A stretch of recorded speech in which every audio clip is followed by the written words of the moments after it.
This episode of Techno Buffalo is brought to you by Carbonite. Welcome back to another episode of Rumor Roundup. I'm your host, John Rentges, the show where we round up all the rumors from the week.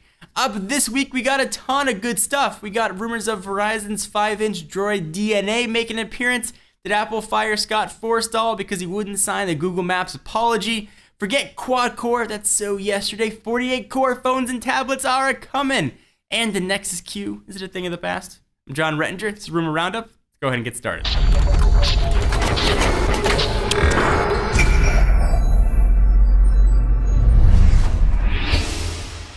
So let's start with the big phone rumor, both literally and figuratively. We've been hearing rumors of an HTC-made Droid DNA, sometimes being referred to as the Droid DLX, for a few months now, and it looks like it is finally going to be coming to fruition. If you've been looking at that Galaxy Note and thinking either, it looks awesome, 5.5 inches is too big, or it looks awesome, but I wish I had HTC Sense and HTC's build quality, you are going to be in luck. Droid Life, earlier in the week, found the Droid DNA name on Verizon support pages, and they're not going to support a device that they're not going to carry. While it's not always a sure thing it'll make it to Verizon's airwaves, it is a pretty good indicator that we can see it. So let me refresh your memory from what this thing's going to be packing. It's going to have a 1080p HD display, an 8 megapixel camera, or possibly even 12, 2 gigs of RAM, quad-core Qualcomm Snapdragon S4 Pro, Beats Audio, and Android 4.1 Jelly Bean on board. This guy is going to be packed to the gills with awesomeness. Think of this as the J Butterfly,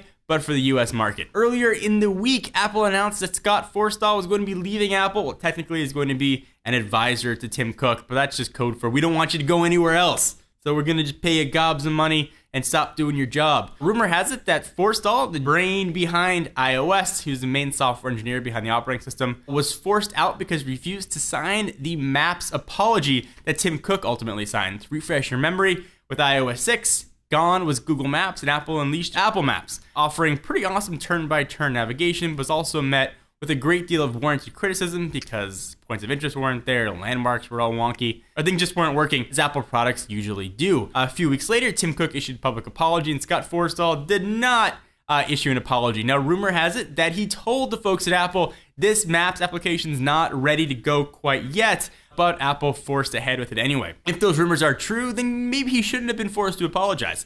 If those are not true, then, the operating system is under his watch. He probably should have put his name on it. This might not be the worst thing for iOS users. They're going to bring in a new engineer. We're going to have Johnny Ive sort of taking over some of the software stuff, so we should see some new updates to iOS. In my opinion, Scott Forstall suffers from what's called the innovator's dilemma. The folks that innovate first and really bring a huge innovation to the world that really changes the way things are done, which I think iOS certainly is, sometimes fail to innovate again or keep the innovation up and eventually get passed by competitors. And I'm not saying iOS has been passed by Android, but in a lot of ways they are on par, and sometimes they go back and forth depending on the feature you're talking about. So hopefully we will see a fresh, revamped iOS. If anything, it'll be a new set of eyes looking at iOS, which can only mean good things for the consumer. So that shiny new quad-core or dual-core phone you got in your pocket that you're super excited about? That thing is slow. How about 48 cores coming sometime in the next 10 years? Computer World has claimed that Intel is working on a 48-core chip coming out in the next decade, which is absolutely insane. You think about it, the reason quad core is faster than dual core is all those processes can be split up over more cores. Imagine what 48 freaking cores can do. It would probably just be smarter than us.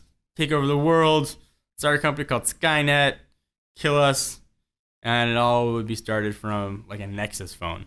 Like a super Nexus phone. Is it just to see if they can? Is it a proof of concept? How many cores do we need? At the end of the day, it's still just a phone. It can only play games so good. Graphics can only look so good. It can only make phone calls so well.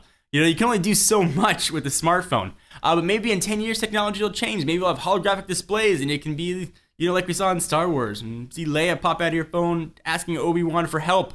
Who knows what 10 years is going to hold for technology, but it's awesome to see that trend already starting and sort of see the work that's going into it. I hope Computer World is right, and I hope that we could see a 48 cores, if nothing, just to say, boom, 48 cores in my pocket.